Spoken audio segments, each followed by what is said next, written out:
ஓம் சாந்தி. 11/8/2025 காலை முரளி. முரளியின் சாரம்.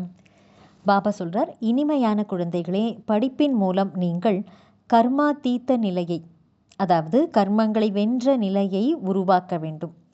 அத்துடன் தூய்மையற்றவரில் இருந்து தூய்மையானவராக ஆக்கக்கூடிய வழியை கூற வேண்டும். ஆன்மீக சேவை செய்ய வேண்டும். கேள்வி: எந்த மந்திரத்தை நினைவில் வைத்துக் கொள்வதன் மூலம் பாவ கர்மங்களிலிருந்து நீங்கள் தப்பிக்க முடியும்? பதில்: தந்தை மந்திரத்தை கொடுத்திருக்கின்றார், தீயதை பார்க்காதீர்கள், தீயதை கேட்காதீர்கள் என்று. இந்த மந்திரத்தையே நினைவில் வைத்துக் கொள்ளுங்கள். நீங்கள் உங்கள் கர்மேந்திரியங்கள் மூலம் எந்த பாவமும் செய்யக்கூடாது. கலியுகத்தில் அனைவர் மூலமும் பாவ கர்மங்கள் தான் ஏற்படுகின்றன.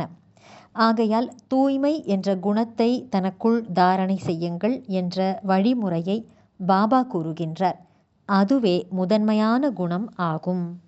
ஓம் சாந்தி. குழந்தைகள், யார் முன்னால் அமர்ந்திருக்கிறீர்கள்? தூய்மையற்றவரை தூய்மையானவராக ஆக்கக்கூடிய, அனைவருக்கும் சத்கதி வழங்கும் வள்ளல், நம்முடைய எல்லைக்கு அப்பாற்பட்ட தந்தையின் முன்னால் அமர்ந்திருக்கிறோம் என்பது நம் புத்தியில் கண்டிப்பாக நினைவிருக்கும். பிரம்மாவின் உடலில் இருக்கலாம் என்றாலும் சிவபாபாவைத்தான் நினைக்க வேண்டும். மனிதர்கள் யாராலும் அனைவருக்கும் சத்கதி வழங்க முடியாது. மனிதர்கள் யாரையும் பதீத்த பாவனர் என்று அழைப்பதில்லை. குழந்தைகள் தன்னை ஆத்மா என்று புரிந்து கொள்ள வேண்டும். ஆத்மாக்களாகிய நம் அனைவரின் தந்தை அவர். அந்த தந்தை நம்மை ஸ்வர்க்கத்தின் எஜமானர்கள் ஆக்கி கொண்டிருக்கிறார். குழந்தைகள் இதனை தெரிந்து கொள்ள வேண்டும், குஷியுடன் இருக்க வேண்டும். நாம் நரகவாசியிலிருந்து சொர்க்கவாசி ஆகி கொண்டிருக்கிறோம் என்பதையும் குழந்தைகள் அறிவார்கள். மிகவும் சகஜமான வழி கிடைத்து கொண்டிருக்கிறது. நினைவு செய்ய வேண்டும் மற்றும் தெய்வீக குணங்களை தாரணை செய்ய வேண்டும். தன்னைத்தான் சோதித்து கொள்ள வேண்டும். நாரதரின் உதாரணமும் உள்ளது. இந்த உதாரணங்களை ஞானக்கடலான தந்தைதான் கொடுத்துள்ளார். சந்நியாசிகள் கொடுக்கும் உதாரணங்கள் அனைத்தும் தந்தையால் கொடுக்கப்பட்டவையே ஆகும். பக்தியில் பாடல் பாடியபடி மட்டும் இருக்கின்றனர். ஆமை, பாம்பு, குளவிப்பூச்சி இவற்றின் உதாரணங்களை கொடுப்பார்கள். ஆனால் தாம் எதுவும் செய்ய முடிவதில்லை. தந்தையால் கொடுக்கப்பட்ட உதாரணங்களை மீண்டும் பக்தி மார்க்கத்தில் உபயோகிப்பார்கள். பக்தி மார்க்கமே கடந்த காலத்துடையதாகும். இந்த சமயத்தில் நடைமுறையில் நடப்பது பிறகு பாடலாக பாடப்படுகிறது. தேவதைகளின் பிறந்த நாள் அல்லது பகவானின் பிறந்த நாளை கொண்டாடுகின்றனர். ஆனால் எதுவும் தெரிவதில்லை. இப்போது நீங்கள் புரிந்து கொண்டபடி இருக்கிறீர்கள். தந்தையிடம் வழி கேட்டு தூய்மையற்ற நிலையில் இருந்து தூய்மையானவராக ஆகிறீர்கள். மேலும் பதீத்த ஆத்மாக்கள் பாவனம் ஆவதற்கான வழியையும் காட்டுகிறீர்கள். இது உங்களுடைய முக்கியமான ஆன்மீக சேவையாகும். முதலில் யார் வந்தாலும் அவர்களுக்கு ஆத்மாவை பற்றிய ஞானத்தை தர வேண்டும். நீங்கள் ஆத்மாக்கள். ஆத்மாவை பற்றி யாருக்கும் தெரியாது. ஆத்மா அழிவற்றது. நேரம் வரும்போது ஆத்மா சரீரத்திற்குள் வந்து பிரவேசிக்கிறது. தன்னை ஆத்மா என்று அடிக்கடி புரிந்து கொள்ள வேண்டும். ஆத்மாக்களாகிய நம் தந்தை பரமபிதா பரமாத்மா ஆவார். அவரே பரம ஆசிரியரும் ஆவார். இதுவும் கூட ஒவ்வொரு மூச்சிலும் குழந்தைகளுக்கு நினைவிருக்க வேண்டும். இதை மறக்கக்கூடாது. இப்போது திரும்பிச் செல்ல வேண்டும் என்பதை நீங்கள் அறிவீர்கள். விநாசம் என்பது கண் முன்னால் தயாராக நின்று கொண்டிருக்கிறது. சத்யுகத்தில் தெய்வீகமான பரிவாரம் மிகவும் சிறியதாக இருக்கும். கலியுகத்திலோ எவ்வளவு அளவற்ற மனிதர்கள் இருக்கிறார்கள். பல தர்மங்கள், பல வழிகள் உள்ளன. சத்யுகத்தில் இவை எதுவும் இருக்காது. குழந்தைகள் முழு நாளும் இந்த விஷயங்களை புத்தியில் கொண்டு வர வேண்டும். இது படிப்பு அல்லவா? அந்த படிப்பில் எவ்வளவு புத்தகங்களை படிக்கிறார்கள். ஒவ்வொரு வகுப்பிலும் புதிதாக புத்தகங்கள் வாங்க வேண்டியுள்ளது. இங்கே புத்தகம் அல்லது சாஸ்திரங்கள் முதலான எந்த விஷயமும் கிடையாது. இங்கே ஒரே விஷயம், ஒரே படிப்பு தான் உள்ளது.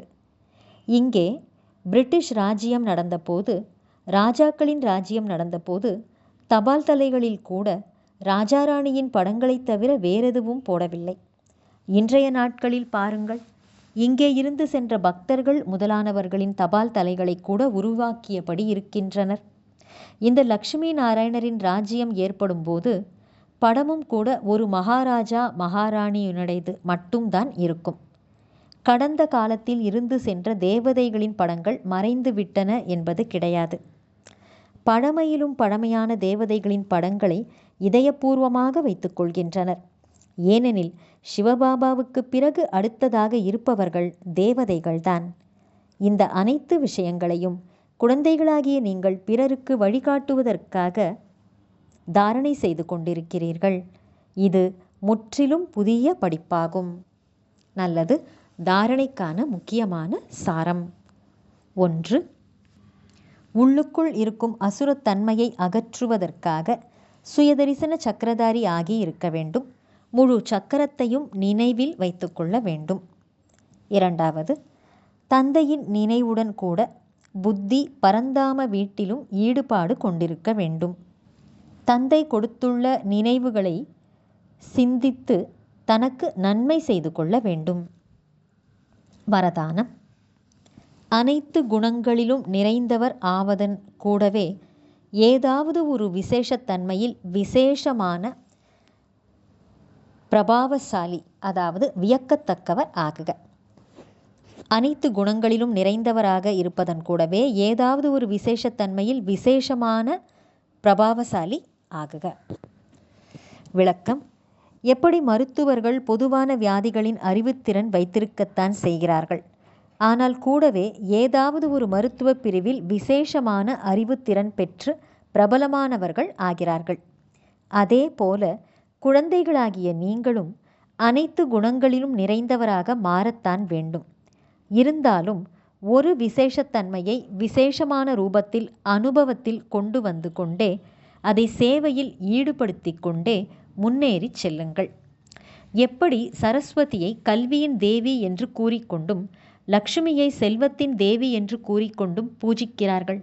அதே போல தனக்குள் சர்வ குணங்கள் சர்வ சக்திகள் இருந்தாலும் ஒரு விசேஷத்தன்மையில் விசேஷமான ஆராய்ச்சி செய்து தன்னை அதில் வியக்கத்தக்க பிரபாவசாலியாக ஆக்கிக்கொள்ளுங்கள். ஸ்லோகன். விகாரங்கள் என்ற பாம்புகளை சகஜ யோகத்தின் படுக்கையாக மாற்றிவிடுங்கள். பிறகு எப்பொழுதும் கவலையற்றவராக இருப்பீர்கள். நல்லது. இனிமையிலும் இனிமையான வெகு காலம் கழித்து காணாமல் போய் மீண்டும் தேடி கண்டெடுக்கப்பட்டுள்ள செல்லமான குழந்தைகளுக்கு தாயும் தந்தையுமான பாப்தாதாவின் அன்பான நினைவுகள் மற்றும் காலை வணக்கம். ஆன்மீக குழந்தைகளுக்கு ஆன்மீக தந்தையின் நமஸ்காரம். ஆன்மீக தந்தைக்கு ஆன்மீக குழந்தைகளின் நமஸ்காரம். அவ்யக்த சமிக்கை.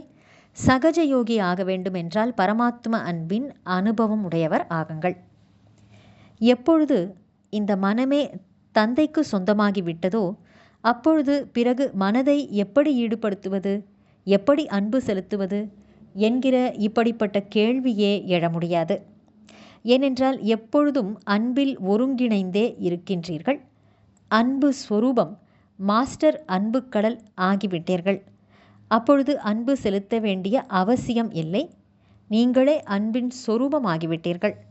எவ்வளவுக்கெவ்வளவு ஞான சூரியனின் கதிர்கள் மற்றும் ஒளி அதிகரிக்குமோ அந்த அளவு அதிகமான அன்பின் அலைகளே பாய்ந்தெழும்பும்.